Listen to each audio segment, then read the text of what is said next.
Welcome to another episode of Can I Retire? Today's episode is all about a couple who all they care about is tax savings. Can they implement some tax planning that's going to save them some money over their lifetime? Hi, I'm Tony Hanson. If we haven't met, I work with Guardian Financial when we help families who are in or near retirement. Today I have a hypothetical case for Edward and Vivian, and their biggest concern is should they be doing Roth conversions and will it help them in their plan? So let's jump over to the software and take a look at this particular case. You can see that I have Edward. They're currently retired at 62 years of age, and he's going to live to age 92. Vivian is 62 and retired as well, and we're going to have her life expectancy be 94 years of age. I'm going to come down here and I'm going to click my orange button and to go to the next slide, and we're going to take a look at their goals. They've done a fantastic job of saving money, and they have very minimum needs.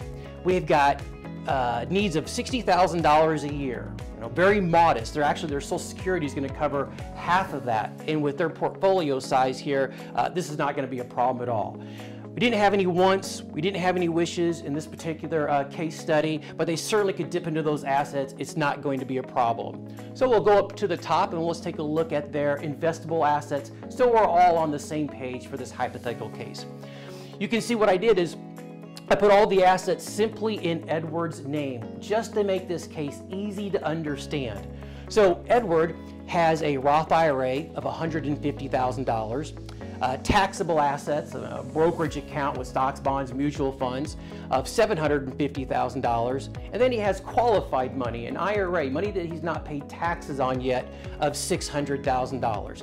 Those liquid assets add up to $1.5 million. So if you had another house of $250,000 or $500,000, you're looking at about a $2 million net worth. So let's go up and let's take a look at our recommended scenario and see what this looks like.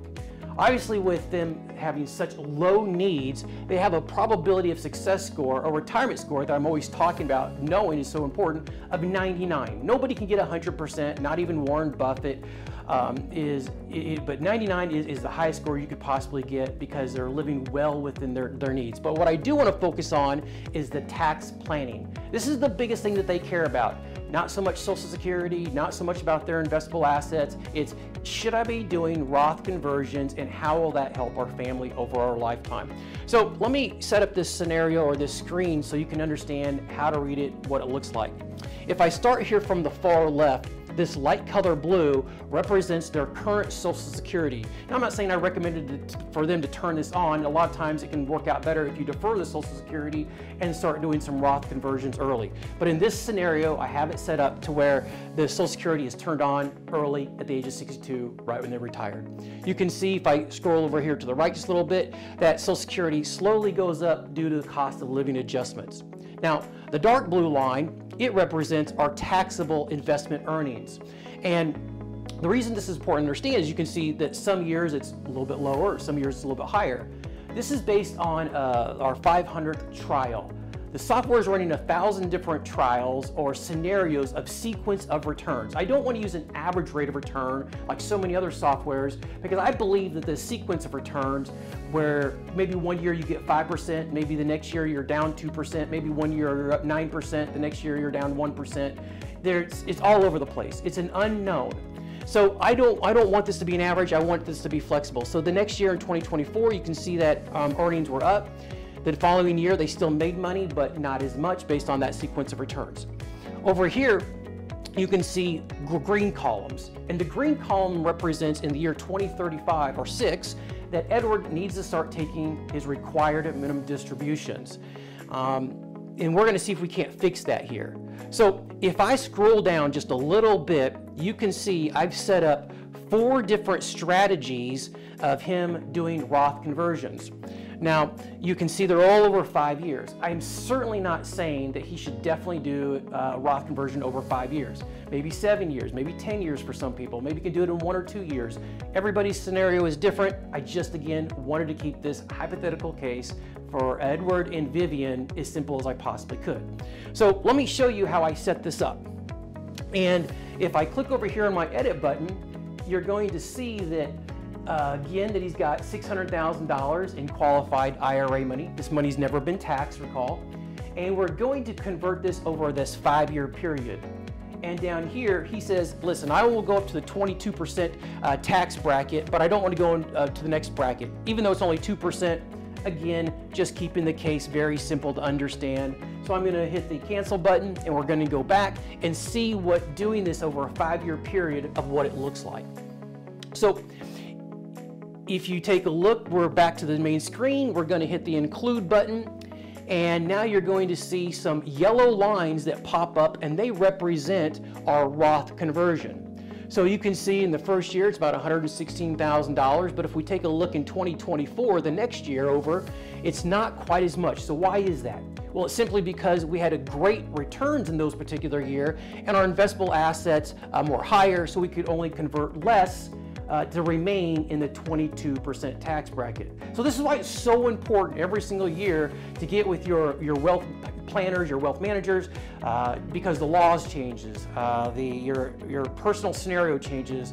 You always want to make sure that you're implementing and you're taking a look at those new ideas to make sure that you're maximizing for your particular family. You can see after 5 years, those conversions completely stop. However, very interesting, you can still see there are some still green lines, some RMDs coming out. Now that simply represents that we didn't get all of the conversions done in that first 5 years. Now maybe if I would have added the 6th year or a 7th year, or if I just would have allowed him to go into a 24% bracket, we could have knocked all those out. I'm not saying that the entire IRA needs to be knocked out either. Everybody's situation is different. That's why you've got to work with a wealth manager to help you decide what's best for you and your family. So if we shift our eyes over to the far right-hand side, we'll see with tax strategies that the total tax, if I put my mouse over the blue bar here, our total tax with strategies is $335,000. Without tax strategies, my tax liability is $551,000.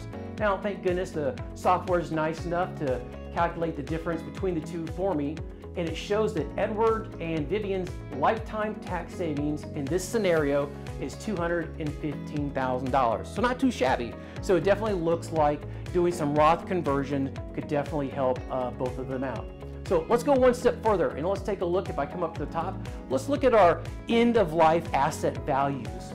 And if I take a look here at the total amount, you can see with tax strategies, we'll have account values of $5.3 million, and without doing any sort of Roth conversions, we only have $5 million in those accounts.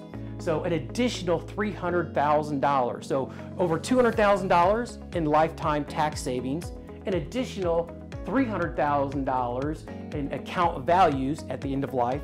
But here's one of my favorites, is the qualified plan. Remember, we didn't convert the entire IRA account, so we still have $159,000 sitting in the qualified account with our tax strategies.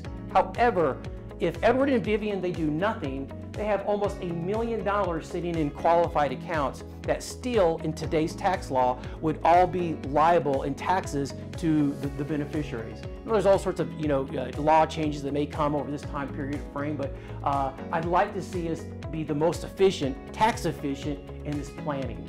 So 3 benefits here. 1, over $200,000 of lifetime tax, a benefit of another $300,000 by doing those conversions in account value at the end of life, and then we've got rid of most of the qualified account here to prevent any loved ones from having a huge tax burden.